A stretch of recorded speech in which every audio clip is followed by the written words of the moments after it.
Welcome to another edition of the Texans on 3 podcast show.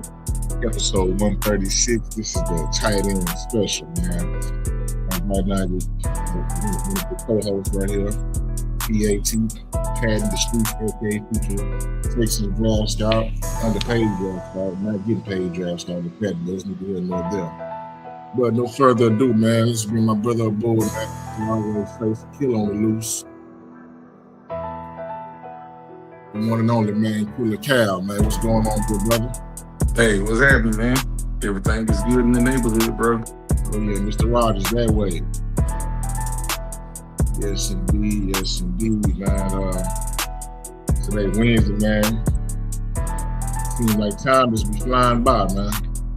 Yeah, how many more days before the draft? We got a whole another month or so, or what? I want to say either 50 or 49 days. Okay. 50 or 49 days, man. I always like to ask people, man, what would you rather come first, the draft or free agency?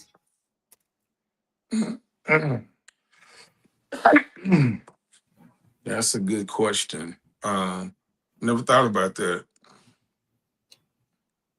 What made that cross your mind then? Well, if you had to draft right away, that would impact free agency. Because as it is now, free agency is first. So a lot of times free agency impacts the draft. Like if you got a team, let's use what's going on right now. The Raiders are have the first round pick, the first overall pick. 9 times out of 10, they're going with Fernando Mendoza, right? Right. Let's say that's a team. Let's say they signed Kyler Murray, who's probably the most attractive free agent quarterback on the market. If their team already had him, 9 times out of 10, they probably wouldn't draft Fernando to a degree. So you're saying if free agency came, wait a minute. If the draft came first, right? So if the draft came first, they don't have Kyler Murray, so they would be getting Fernando. Right. So that puts a player like Kyler Murray in limbo. Like, where could I go? There aren't really too many teams that are quarterback needy. The one that comes to my mind that could use a quarterback, or honestly, any quarterback would be Minnesota with Kevin O'Connell. It seems like quarterbacks go over there, get fixed, and they out into the real world again. They don't keep nobody. That's also a guy I wanted to be our coach, man, but it's neither here nor there. We got the right guy.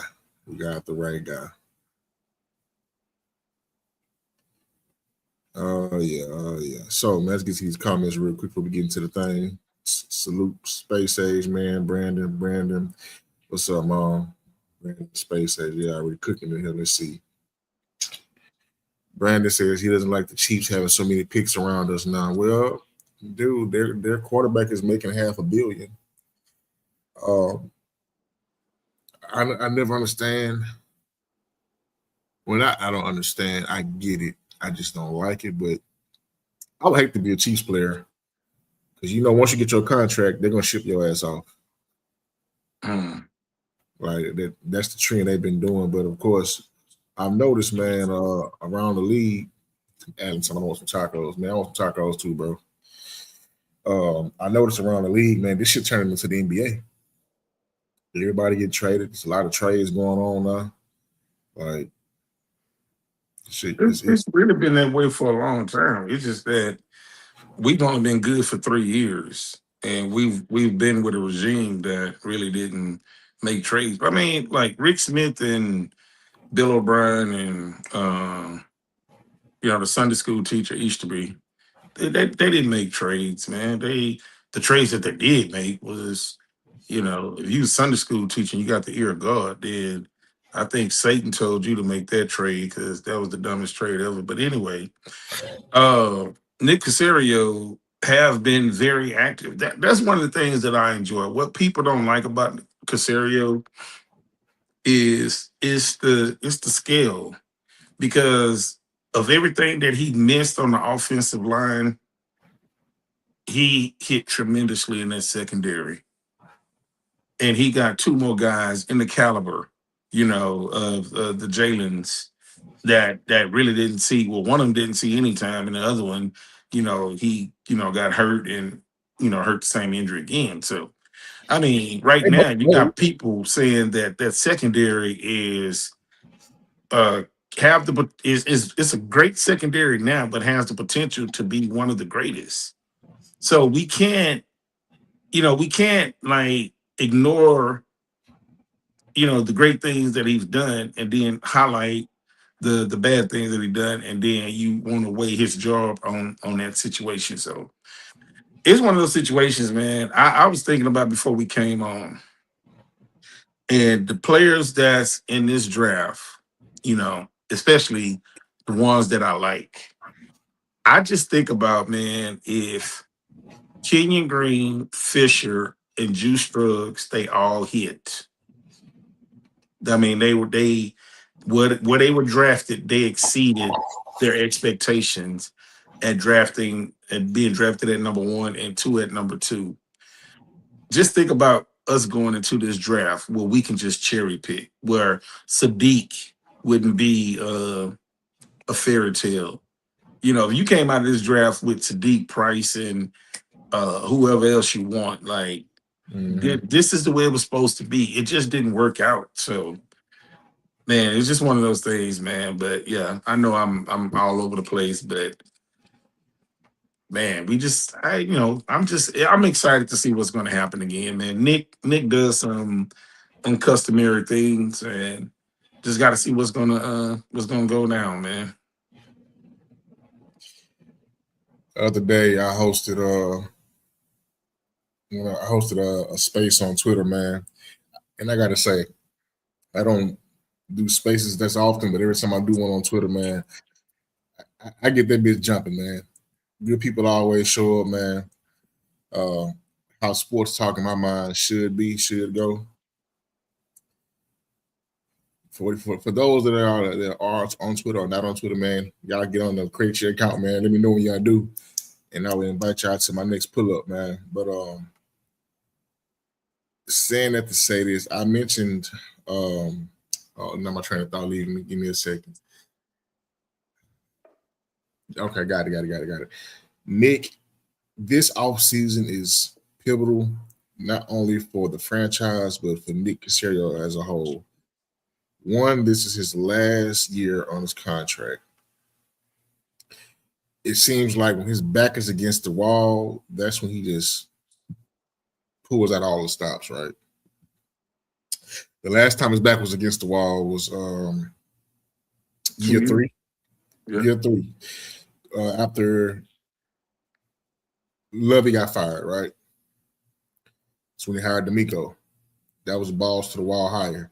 Now, some can say, oh, I've seen that a mile away.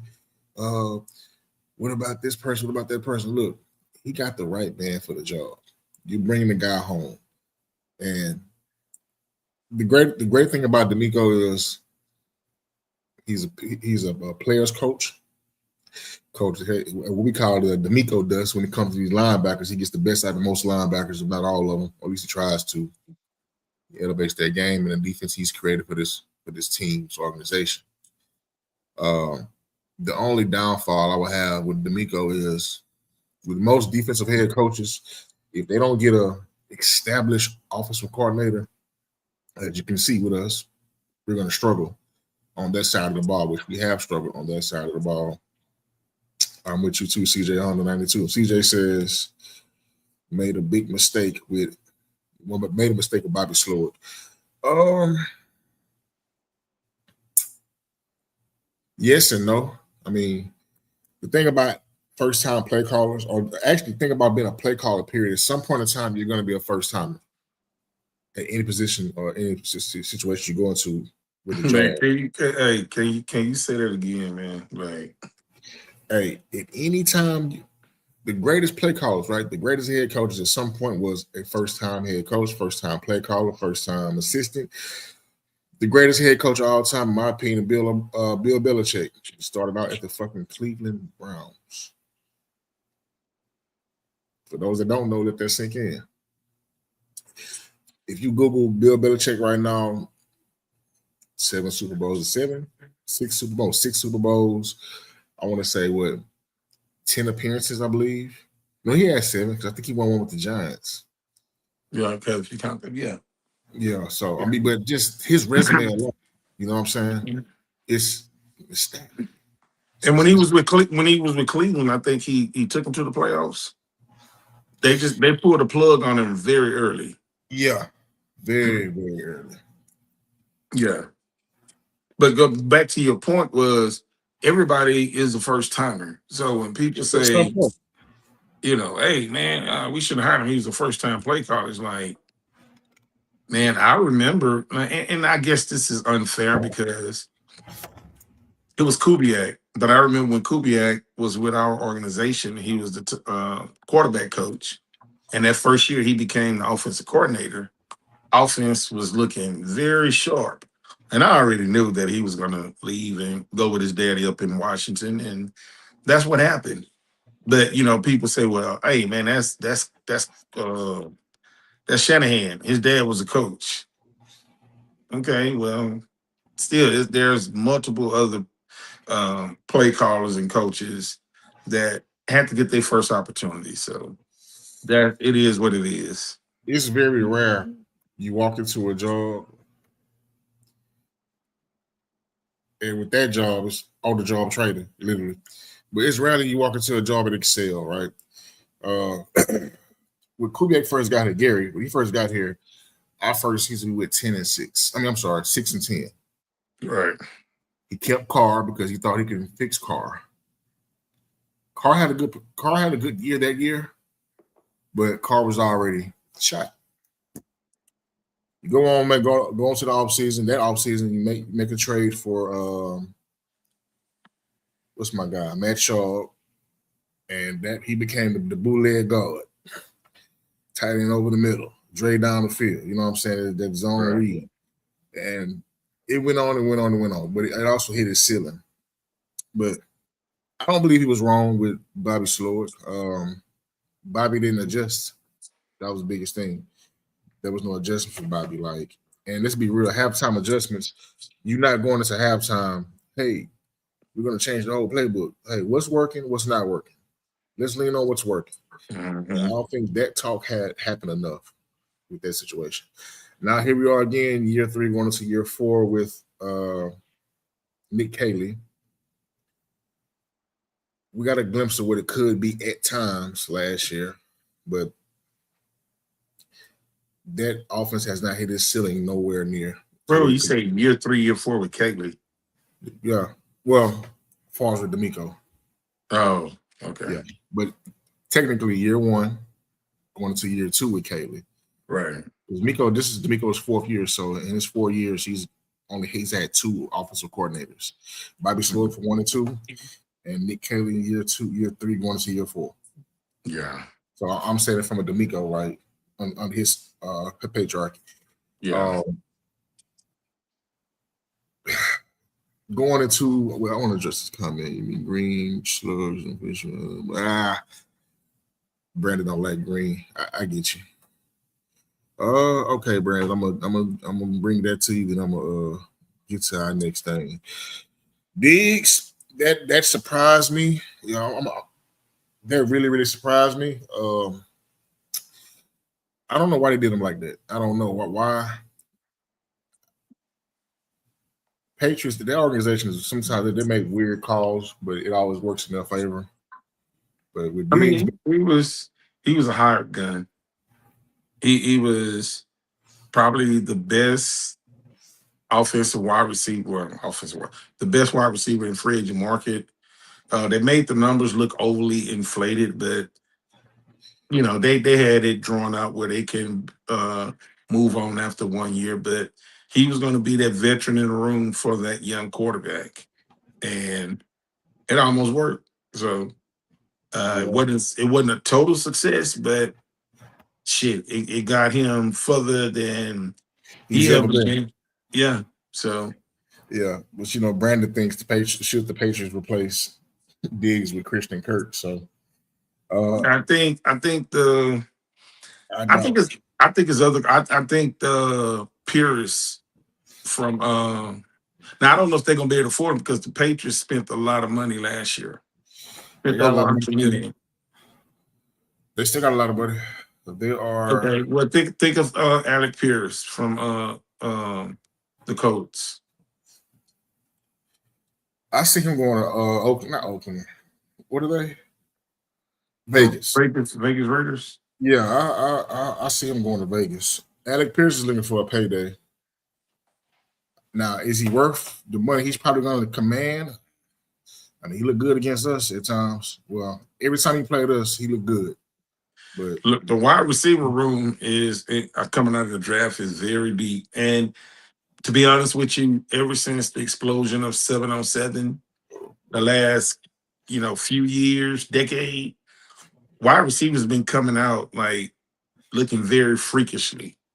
So uh a lot of times, man, if you can have a high paid wide receiver and you can move on. Like I'm look, man, as much as I don't want to put this in the universe and looking at our roster, one of my favorite player could be on the verge of not no, being here. he's And I'm not not going. gonna call his name. He's not going nowhere, bro. Yeah, I'm just saying, bro. Look, stranger things has happened. Like I don't know why everybody think that we have the ability to pay. Like we see it cuts happen. Like right now today, we see it every year, and it's like, man, oh, they finna move on from him. They It happens every year, man. So I hope it don't happen. I mean, cut the whole wide receiver room and just keep him. That's my favorite player, but hey, I feel you. I feel you. So we made a trade. Got a new running back to the group. Um, they call him Demo, my guy from Detroit, by the way, Chicago. they call him Knuckles too. Knuckles. Yeah, Knuckles. Woody and Knuckles. I seen a post on Twitter where they had Woody and Buzz Lightyear meeting each other for the first time, Mm, saying that that's how it's gonna be. Montgomery, man, for what it's worth, we got him for a fourth round. I think a fourth round, seventh round, and Juice Scrubs. Juice right. Scrubs is going back closer to home for far as being playing up north. We're getting a guy that doesn't have a lot of tread on the tires. Hmm. He's 29 years old, has 2 years left on his deal. It's a team friendly deal. I want to say 6 million, I think five and six, or is it 6 and 9 for the next 2 years, which is not bad. Right. Um, once I caught wind of this potentially happening, I kind of have to position myself like, okay, if you get him, pair him with Woody, is that enough? And for me, the answer is no, it's not. Yeah, I mean, It's it's it's not just even not. close to being enough. No. No, it's you still have to add somebody else. Brees Hall's not happening. Kenneth Walker, not happening. Who else is out there? Aaron Jones from Minnesota. He a little longer in the tooth, but not happening. You have to draft a rookie running back. And I look at Brandon. Yeah, Brandon reading my mind. Dude, Mike Washington makes all the sense in the world for this team. He makes all the sense in the world. Like last year, you had a true running back by committee, like true running back. Like, hell, I even got a couple of carries out the backfield. Y'all ain't see me. Hey man, I'm gonna cut you off right quick, man. Reading Brandon's statement and Brandon listening going to you and listening to you talk. You know who Mike Washington is? He's Montgomery and Woody Marks put together. yeah. Think about it, bro. Yeah, I know. I mean, look, I mean, he has a bigger burst of speed than Montgomery, but I was, telling Doc Payton, uh, Mr. Graham Morier, I was like, yeah, I said he was a speed back. Of course, he's not a 4-3 guy, but He ran I for it. just, no, Montgomery. Oh, okay, okay. My bad. But the highlights that I saw when Montgomery broke away, he was He breaking has away that from burst. DBs. He has that Yeah. burst. So when I say speed back, I'm not talking about Jamar Gibbs. I'm not talking about those type of speed backs. I'm talking about football speed when it's time to kick in that gear that's not clocked with a stopwatch, real time football, but you see in safeties and cornerbacks cannot catch this guy. And then you see the power and the ferociousness that he runs with. And we had that in Joe Mixon. I think when you look at the experience, the age of Montgomery, it's almost like you're getting Joe Mixon back again. Yeah. So I think it was a good pickup. Look, that fourth and the seventh round pick, we have no idea who they are, but we do know who David Montgomery is. So anytime Mhm. you trade a player for a pick, you have to look at what What you can getting? right, because we don't know what that pick potentially can be. That pick can become an all pro or it can be a bust. I mean, we had the biggest argument about Will Anderson and all the picks. Well, we're not even talking about what Arizona have or what they got. Oh, we're not talking about that. We're talking about Will Anderson in potentially becoming the best player in football. Notice I didn't say defense. I said the best player in football. So sometimes you can't worry about the unknown. Just get the known. So that's how I look at Montgomery. I agree. Um, when the trade first broke, when it was officially the news broke, I retweeted and I said Joe Mixon 2.0. You did. That's that's exactly what we're getting. Um, Yeah. to progress the conversation, man. As y'all see, this is the tight end special, man. A lot of people, um, everybody's gushing over Sadiq from Oregon, and rightfully so. Um, what's the point of talking about somebody that everybody else is talking about? So I got a guy, I got two guys, and I was only going to use one guy because one guy is my guy because he's from my school. And I was like, I ain't gonna just, I'm gonna talk about him anyway. But my first guy, I can't pronounce his last name. And it's Tanner. How you say it? Kozoyo? He had a funny last name, but the tight end from U of H. This guy's Um, yeah. Kazor. Kazor. Kazal. Yeah, Yeah. I can't pronounce his last name to save my life with a gun to my head. But looking at him and Brandon Koziol. Brandon, I've been learning Spanish too. I've been teaching myself to learn Spanish. So, but anyways, looking at him, he's ranked at number 11 out of all the tight ends. The thing about him that I like the most is what he can do for us, right? When I look at players come draft time, I'm always looking at how do they fit with on my team and would they be a good fit and how could they be of use to us. Last offseason, we had a guy come in, I want to say from Rice. He didn't make the team, but he was like 6'7", I believe, 6'8". Yeah, I Tall think that was from Texas Tech. And I from think he Tech. was like, he was like 6'8". Yeah, I know he was a home. He's from here, Yeah. home bred, but he didn't make the team. So you rarely see tight ends that size walk around. But this guy Tanner, I want to say Tanner's was 6'4". No, I'm sorry, he's 6'7". Tanner's 6'7". I forget his weight, but he ran a 4.7 at the combine, which is not bad. But he is very, very productive. And what's the area we struggle with the most on offense when we get there?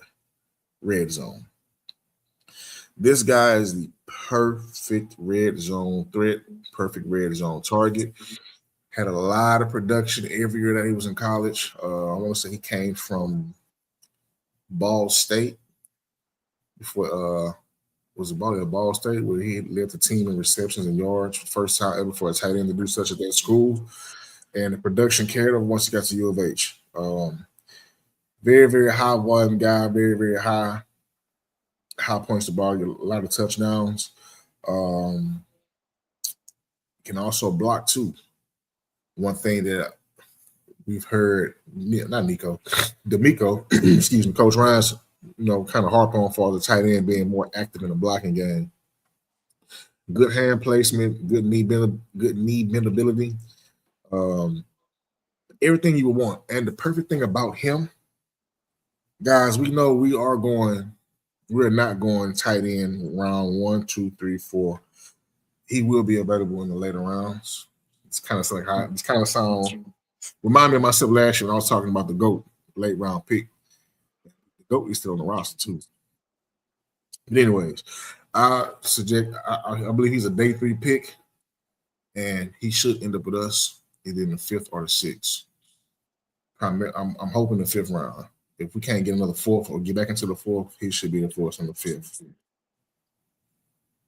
Yeah, I think you need to tweet that out because I'm just looking at his numbers right now, and I'm gonna go and look at his film.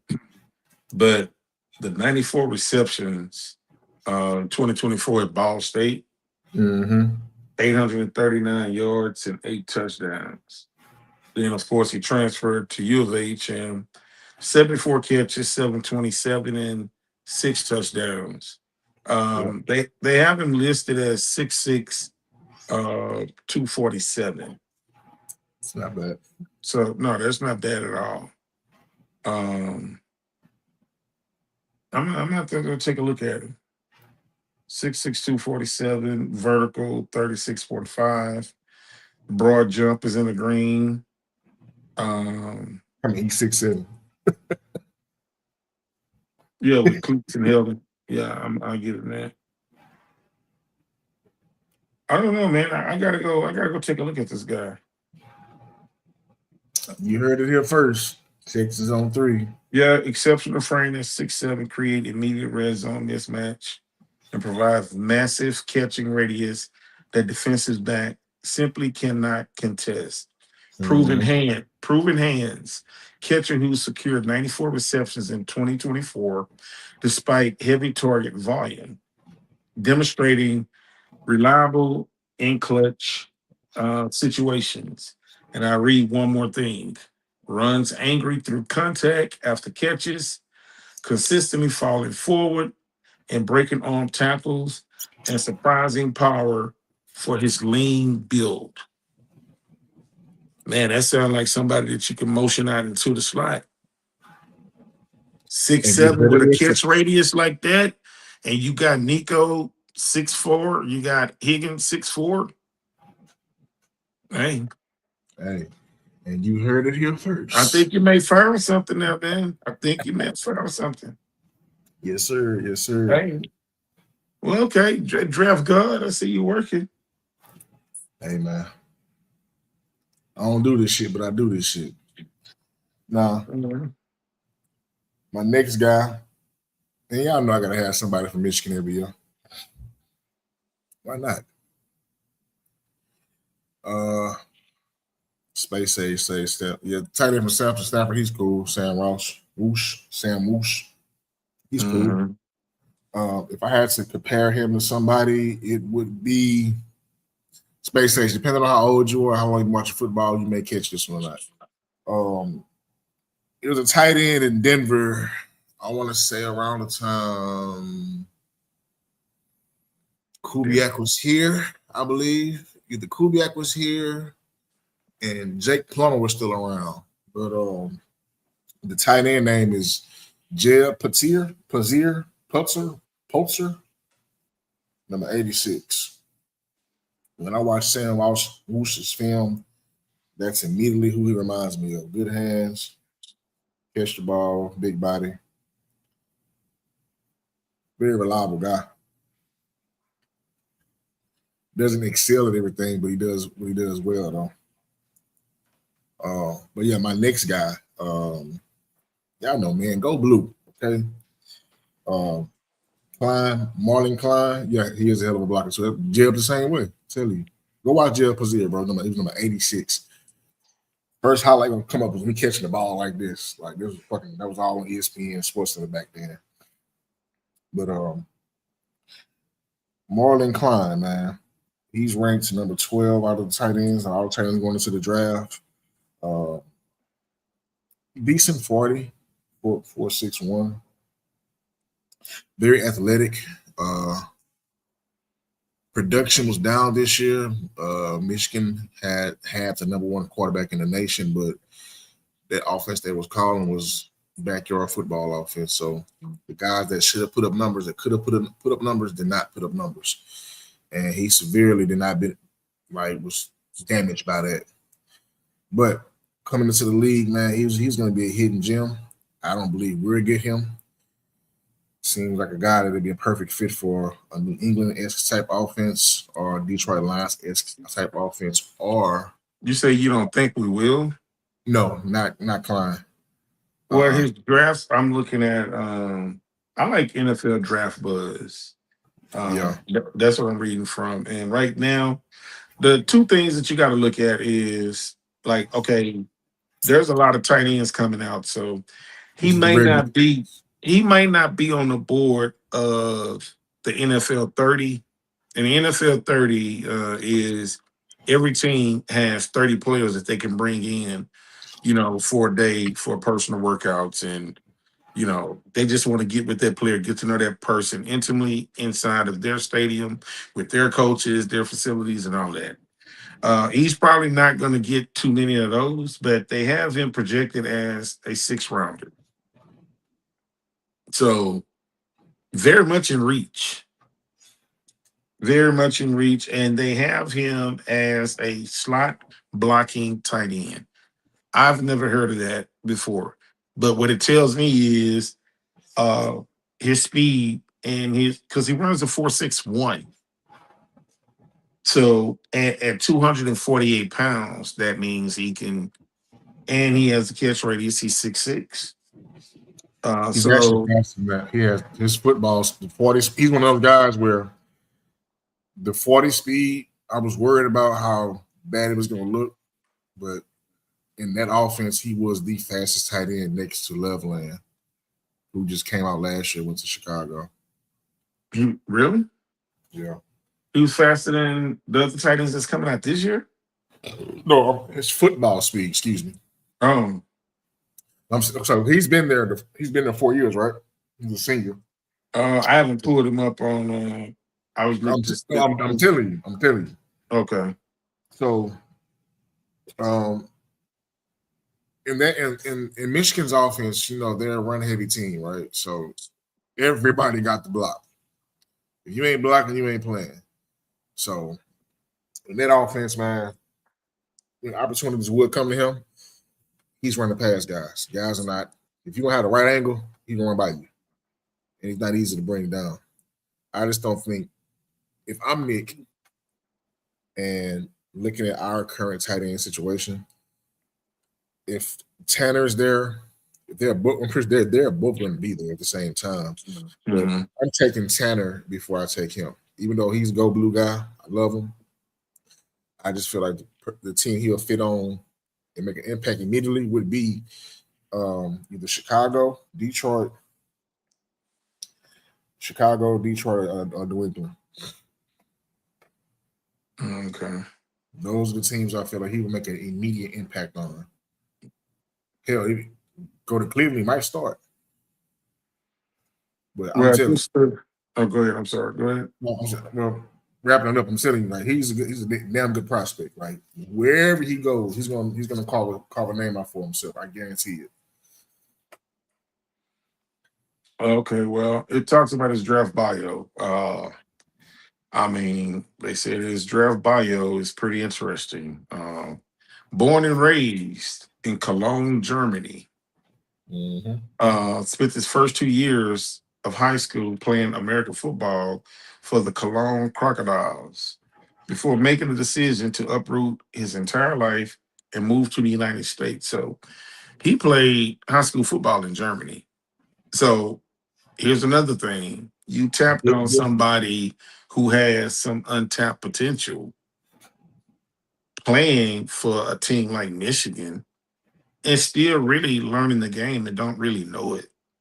So that's another good find for you. He landed at Robin Gap Nakacheese School in Georgia ahead of his junior year, where he put together back-to-back productive seasons as a prep tight end, totaling 39 receptions, 601 yards, and 9 touchdowns. So, his path to the NFL is, yeah, pretty interesting. So I read this. Outstanding top end speed for his size. The kind that forces safeties to respect vertical threats and open up the intermediate windows underneath. You definitely need that because we don't have that on that team. Did I just tell you? Don't the only person that we have on this team that he can't stay healthy, and we don't know if he's good or not, and that's Brevin Jordan. Save all the comments about Brevin Jordan. I don't want to hear it. I don't want to hear what you got to say about Brevin. I'm just describing the reason why they're keeping a hold to Brevin Jordan because of what I just read.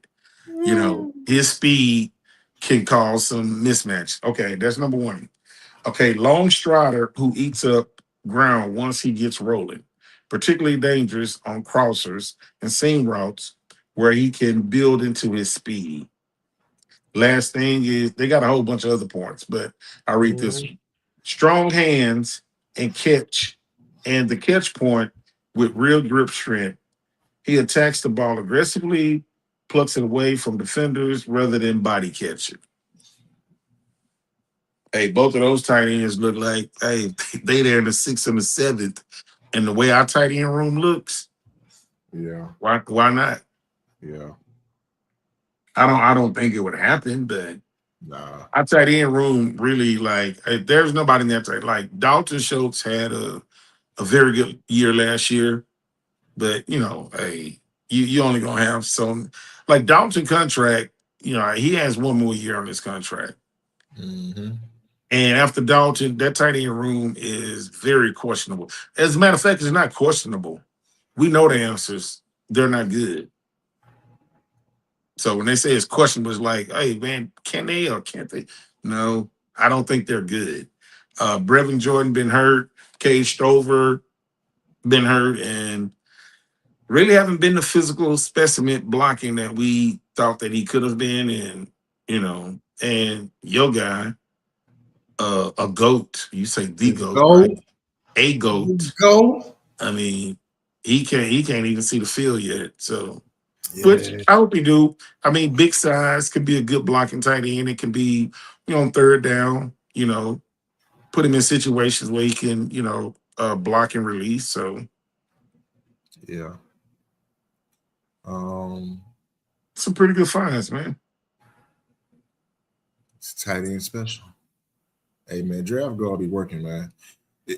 It's crazy, I was telling y'all in our group chat, what the itinerary was, and I've had time, of course, so I just got to get it, got my regular routine, seen my list of guys, went through the stats and all that, and went from the stats to watching the film. And it's crazy, like as you reading about it, I'm like, damn, I know, I know, and I know, and I know. Because I was telling you before you started reading, I told you his 40 time and his football speed is they night and day. You watch him Yeah. on film, man. And like I said, I watch Michigan like this is faithfully. You know what? And I don't think a lot of people really understand that. That's why I don't get too caught up, too enthralled in uh pro Highlights. days and combines and Oh yeah, nah.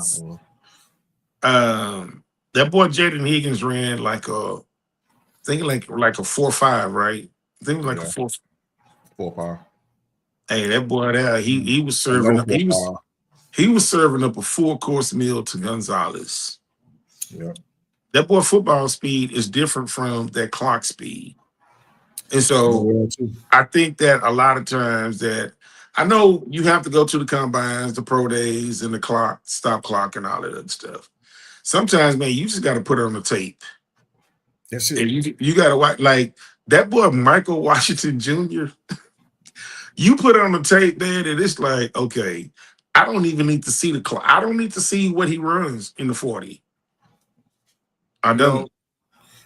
but see the combine. So as a fan, I don't work for the team yet, but as a fan, people watch the combine just to see who's who, right? Right, I I get it. I watch college football year round, so by the time combine comes, I know everybody that's gonna be there, not gonna be there, and I tell anybody if you think you know football, I can tell you those who really know football, the combine don't really matter. It's there for the guys to make their resume look better. You run a faster 40, you'll rise up. If you had a good showing on a bench, broad jump, the shuttle, the gauntlet, the catching the passes, like it's there. You go there to help your draft stock rise. As for me, I just want to see the film, who you are on the field, because you have guys that go to the combine and be the complete workout warrior. They're first Mhm. in everything they do. You turn their film on, dude, you're a borderline special teamer. Like you just look good in shorts. Yeah, because So you see them in the combine and they verticals and just everything is really oh, well. And then when you go and look at they film and you look at their stats and it's like, okay, you wasn't even the best in your conference. uh-huh. Yeah, in big games, in conference games, bowl games, like you didn't just like you didn't show up. You know, Right. I want to see you show up. Like you can have a bad combine, but I could turn on your film. And the prime example is the guy, the defensive tackle from Texas Tech.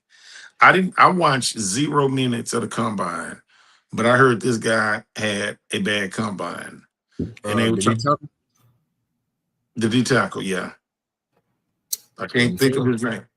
Lee, I want to say Lee Hunter or D I Hunter or Lee think, Hunter. yeah, I think that's him. I know it's Hunter. I think number one, no, number two, the nose tackle. They were talking about his broad jump, his 40, his vertical, and I'm like, I just like the vertical jump only like first of all, the vertical only comes into effect is I guess they measuring your total athleticism. But if I'm 6'4" and my wingspan is 6'11", how high do you want me to jump to bat down the ball? So that vertical Mhm. jump and that 40 time absolutely means nothing to me with certain players, Right. offensive line and defensive line. Because when you playing in the trenches on the interior, Yeah. I mean, very seldom you're going to be able to exhibit a defensive tackle that ran say, a 4-7 flat, and he's maybe one play out of the year that he's going to be able to go and catch a running back that, I mean, Anybody. go and catch a running back, a slot receiver on a screenplay. And it's like, did you see the speed that defensive tackle and he chased him down? He probably only do that one time that year. I want to see the 3 cone drill, the first 10 yards, and when you're in the interior, I want to see your bench press. But I think what the NFL missed it, and they still missing it right now is I wouldn't do the squat because I mean you'll have guys that's throwing unnecessary weight on there. I would do the leg press as part as the combine just for linemen because your lower body strength. Like if I'm a lineman and just say like my bench press was I did 225, like I think Hunter did it like maybe I think it's like I don't know, it was like 19 times, something like that. It was just very, very low. But what if his leg press was like number one and they put like let's say 550 on the leg press and he did that like exceedingly better than anybody else. That means his lower body strength, like his push off the ball, which on the offense and defensive side is very important. That's Mm-hmm. one. That's one. That's one thing I don't understand why the NFL haven't incorporated that in their combines. Well, for starters, I'm rubbing my knees right now. That should tell you. You want you got it because think about it. These guys putting on the extra weight just to show off for these companies because they are companies, and you blow your knee out or have an accident, you done shot yourself in the foot before You you even can got a blow chance. your knee out running the 40. I think a shuffle drill and a 40, you're more apt to blow out your knee than a 550 leg press. Excuse me, but you get what I'm saying though. The concern. Some guys want to show out I haven't seen it, but have you ever seen a combine injury? once years ago. Okay, I've so we no, could kill that logic right there. I I wouldn't mean, do it. I wouldn't add yeah, it. I mean, well, hold on. Injuries do occur a lot at combines. The most common one is hamstring, but something like okay, something severe like right. ACL or Never seen that. yeah. I want to say, damn, this is crazy. I had to been either in eighth grade middle school or ninth grade in high school the last time I physically like I saw a guy get hurt at the combine. Mm, Don't quote me though; it was a long time ago. But the guy he's speaking of, Hunter, put on the film. I watched his film too. Um, you only need him to do two things: clog up the middle and stop whoever coming through. That's it. right. I don't need him jumping high. I don't need him on special teams trying to block every field goal. If it happens, it happens. But you need him for one thing only. Well, two things: clog up the middle, stop the run. Anything you give me outside of that, pass rushing ability, sacking the quarterback, running the quarterback down, great. But guys like that, you only need them to do certain things. But like I said, put on the film. Great, he's a great athlete. Damn great athlete, a great player. Yeah. Um, we are approaching that hour mark.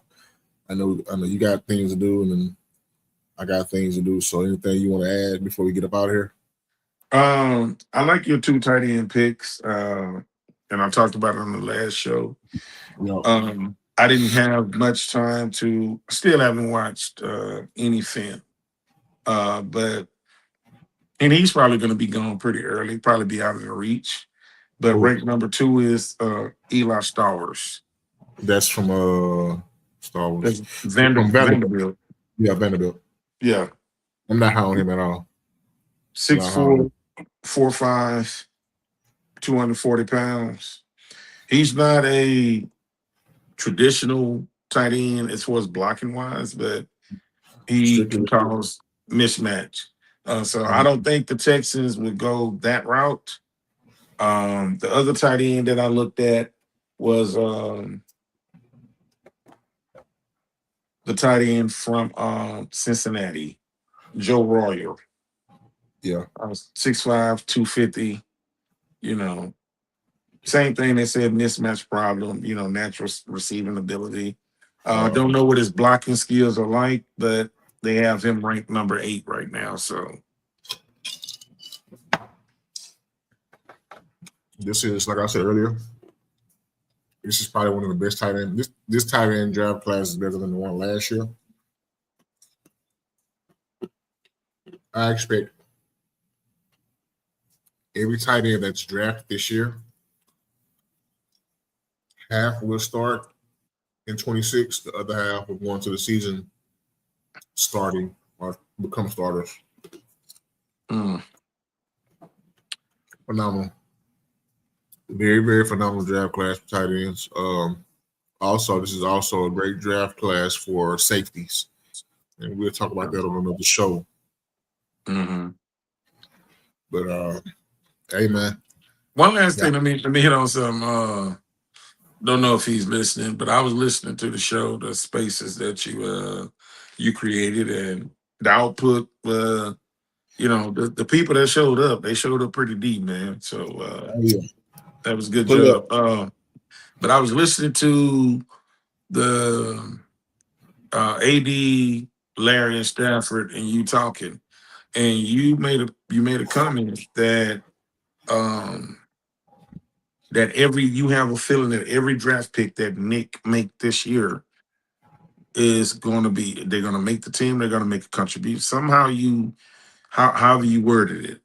They're going to be all hits. Okay, all hits. Okay, so when Only, you made that point and Larry had some pushback, yeah, AD had to come back and say, "Well, who did Nick miss on last year?" And yeah, injury is not a miss. A miss is your ineptitude of not being able to produce because of the talent that I thought you had. right. So when you put it like that, so if Nick hit on the draft last year, and if Nick hits on the draft this year, besides offensive line, what is this great fascination? And this is not a question for us to answer right now, but just something to throw out into the universe. I think the go-to phrase right now is to fire Nick. But when I Yeah, look at his overall record, when I look at that whole entire defense, people look at D'Amico Ryan and say, "Hey, man, D'Amico, this is a D'Amico guy. D'Amico does this and does that." At the end of the day, whether people believe it or not, Nick drafted those people. yep, That's a part of his resume. You can't, because you don't like the guy, you can't take that off his resume. right. So if he hit last year, like you said, and AD, spoke on like who did he miss, and you really couldn't say who he missed. If what you say is true this year, then what are we doing? Like it would have to be a catastrophe of offseason offensive lineman and the draft once again that would get him fired. Other than that, man, I'm not going to go there about the quarterback and Super Bowl. So we can just go on. I'll be on another 45 minutes, man. So that's all I wanted to point out, man. Uh, I would say this. That conversation. Both Jalen's the DBs. Smith, the cornerback, tore his knee. He played, but he got hurt twice. Reed, same thing, set with the same injury, but he came back. Um, we are going to sign some linemen. I wish people really would stop pushing this narrative on trying to get Trent Williams here. The only way I would entertain Trent Williams is he's a free agent. Mhm. I'm not trading for him. I'm not jeopardizing my draft capital, nor am I paying that big of the ticket. It's not my money to pay, but I just wouldn't do it. Logically, doesn't make any sense. Another observation, real quick. Depending on who we sign in free agency, whether it's a guard, tackle, or center, we're going to. I can see Big E potentially moving to the right, depending on who they sign. Well, depending on who they sign and draft. If you sign the tackle and guard from Cleveland, Big E would be perfectly fine at left tackle because you're Mhm. gonna have the guy. You're gonna have two starters right there. And if you draft most people, I forget the names off the rip, but most tackles they have mocked to us, especially the guy from Utah. He's a natural left tackle. If you end up drafting him, I wouldn't force him to learn right tackle because he's a naturally left tackle. But that's another conversation. But as far as this draft go, once free agency starts in, next week, I want to say Tuesday on the 10th, and the 11th is official day. Let's see how who he signs, who he brings in. Once he does that, I further know how exactly we're going to approach the draft. And depending on how good our free agency goes, we may trade up the first round again if the guy that Nick wants is not there and he feels as if he can get them uh, later on in the draft. Right. Yeah. But anyways, everybody that showed to the bull ring, man. Shout out to my boy Nitty, Dr. Payton. Those guys are busy, but we still made it through for you guys tonight. Normally I go through the old shout outs and everybody, man, but I gotta get up in about 3.5 hours before I gotta go serve the public. Mm. So with that being said, shout out to everybody that pulled up tonight, man. I will be doing pull-up spaces tomorrow, more than likely. Um, around what time I don't know. Depends on when I get a break at work. But I'm definitely gonna do a pull-up tomorrow. What's tomorrow? Thursday. I'm gonna start doing pull-ups every day after the pod. So we do the show on Wednesdays and Saturdays. So I will try to do it on a Thursday, sometimes the Tuesdays. Tuesdays be special. But Tuesdays, Thursdays, and sometimes on Sunday, so Saturday night rather. But that's still in development. So other than that, man, Kill, anything else you want to say to the people before we get up out of here? Nah, man. Thank y'all for tuning in and thank you for participating in Bull Ring. We appreciate you. Man, most definitely, man. Without y'all, this show does not go. Much love to everybody that showed up, man. Much love y'all, and we will see y'all Saturday around the same time, if not earlier. Until then, peace. Salute.